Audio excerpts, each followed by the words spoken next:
Well, look at that. We are up to Chapter 3, and we're looking at contingency planning in this particular video. And what we're going to do is go through some initial discussion, some introductory comments about this. We'll, of course, start off with our CNS security model cube. There'll be a couple of videos, actually, where we talk about responding to these different types of attacks. And then we'll move in and start looking at contingency planning and plans and a unified planning approach. So that's really our structure for what we're going to do over these next set of videos that cover Chapter 3 from Whitman.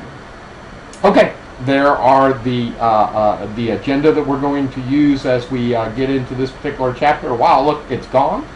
There's the CNSS security model, and those 18 different types of attacks or issues associated with security that you want to be able to address. And again, there are some subsequent videos that talk about responding, 3 videos each covering 6 different types of attacks.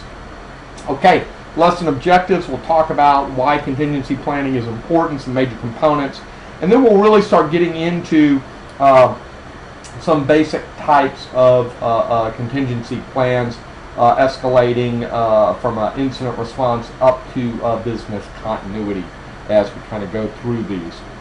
So let's start with some definitions. This contingency planning is this overall process of preparing for unexpected events, and it's really got 4 components associated with it, and we're going to get into more detail associated with each one. But basically, you want to start off with doing that analysis and figuring out what's the possible business impact. Let's say, for example, that you live in an area that's frequented by tornadoes. You might want to do a business impact analysis on tornadoes. If flooding is a risk, if hurricanes are a risk, those are different components that you would want to analyze. But you want to look at what the major risks are within your area. If you have unstable power, if you're in a war zone, you want to look at what those risks are out there and do a serious analysis of what does this really mean, and that's what that business impact analysis does. And then these other 3 look at different parts of that. They all depend on a business impact analysis, but an incident response plan says, hey, something just happened. A person just had a heart attack. How am I going to respond to that particular incident? So a lot of planning goes into preparing for incidents before they ever occur.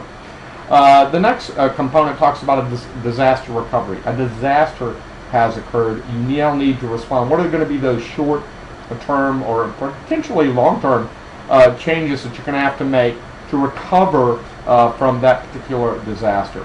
And then business continuity gets into the area that you've lost a major data center, you've lost your site completely.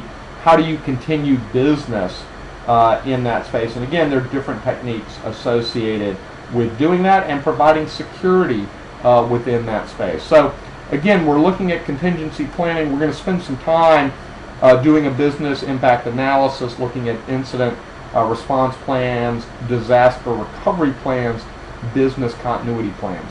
I would tell you that these flow down. You typically don't start with a business continuity plan. You start with business impact analysis. After you've solved that, for the most probable threats, you move into incident response. From that, you move into disaster recovery, and from that, you move into business continuity. Why? Because the chances of an incident occurring are much higher than the need to invoke a business continuity plan. In most cases. So it's not always true, but in most cases, you're going to start at the top and kind of work down as you go through this. Let's look at now the process by which you do contingency planning. First of all, you need to have a policy statement that governs the activity that you're looking at.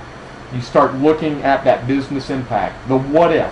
What if this happens, and so what? So what if that happened? Does it really make any difference at all? So for example, let's say I'm Microsoft and I'm running email for a college and I'm providing it for free. So what if you go down for 3 seconds? Does anybody really care? Probably not. Not for 3 seconds. So are you going to build the infrastructure so you never go down for 3 seconds? Maybe not, especially not if you're offering it for free. But you probably don't want to go down for a couple of days because you're going to have a lot of disgruntled folks. They're not going to trust your service. And so you have to have a policy statement around this, do some business impact, then start looking at, well, what are some preventive controls? What are some things we can put into place right now that put some left and right boundaries around the potential business impact of some contingency occurring? After you do that, you want to start working on what are our recovery strategies. What is in our palette of possible tools that we could use to recover, and then some evaluation of those recovery strategies and how valid are they within the particular contingency that you're looking at. Finally, you want to develop that IT contingency plan. You want to test it. You want to do training. You want to exercise it. You want to maintain it over time.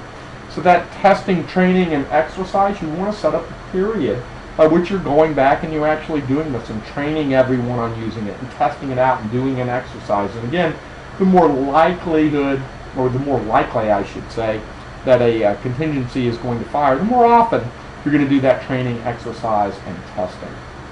Finally, you need some planned maintenance. When are you going to circle back around, come back and relook at your policy statement, your business impact analysis, preventive controls, a recovery strategy, and then develop a new plan?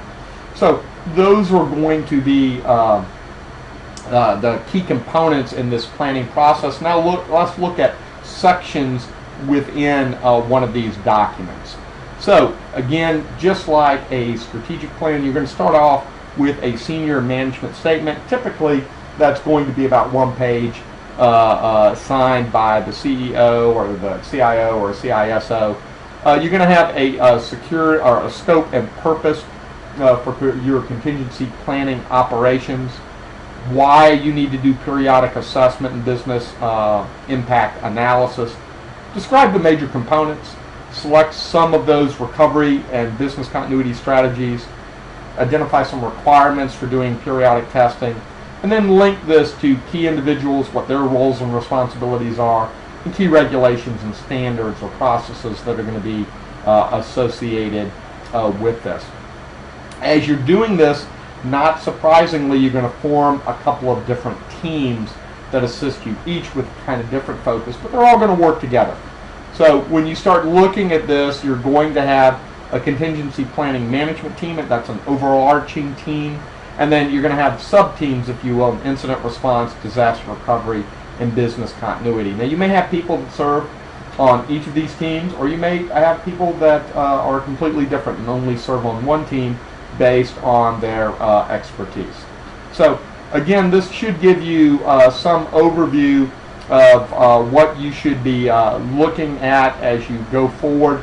I'm going to start the next video looking at these 4 teams and then providing some more detail about what their roles are. Thanks so much for listening. I hope you got something out of it, and I look forward to seeing you again soon. Bye-bye.